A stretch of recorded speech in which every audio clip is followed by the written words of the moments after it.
This is the Germantown map. I've got 4 blocks here showing where the British can initially set up. That's the British setup.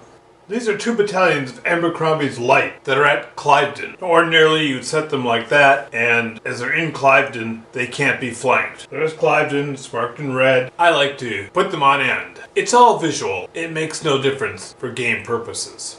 This begins with the initial night turn. So as a colonial player, I have moved all my commands for the night turn. Now there was heavy fog. Heavy fog, please. Great. Starting the night, it went through the entire first day of combat. This has 2 effects. You can only see 1/3 of movement stick. So there's no artillery bombardment. The other effect is that 2 of these commands get lost in the night and don't appear until the first turn. Now that I have moved, I will see who didn't make it at night. Armstrong didn't make it, and Smallwood. Both militia commanders. This actually works out advantageously for the colonial.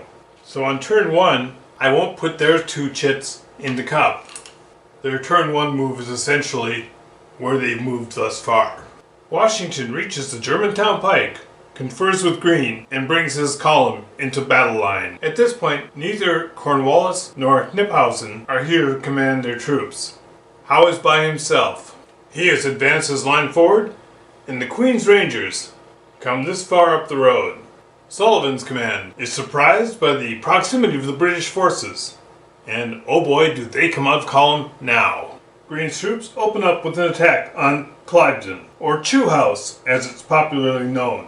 The attack on Cliveden. Cliveden proves, as ever, to be a tough nut to crack. And now it's mid-morning. Washington brings his troops forward. Armstrong takes up position on the continental left. Howe prepares for his assault. The Queen's Rangers advance on a disturbing column on the colonial right. It's Smallwood's New Jersey militia, and they fall back. Greene and Washington move ahead, and Greene extends the colonial line to the Wissahickon. And now it's after 10 o'clock. The lines converge. Smallwood gives no quarter. Howe attacks ruthlessly. The Queen's Rangers fall back. And Kniphausen arrives.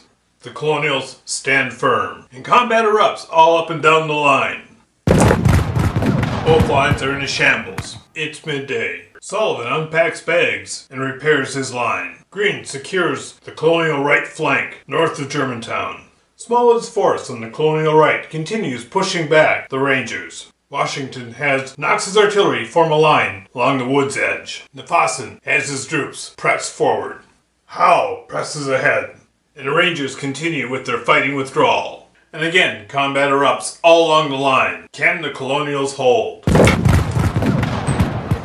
At the end of the combat phase, both armies have taken over 50% losses, though I would call this a Pyrrhic British victory.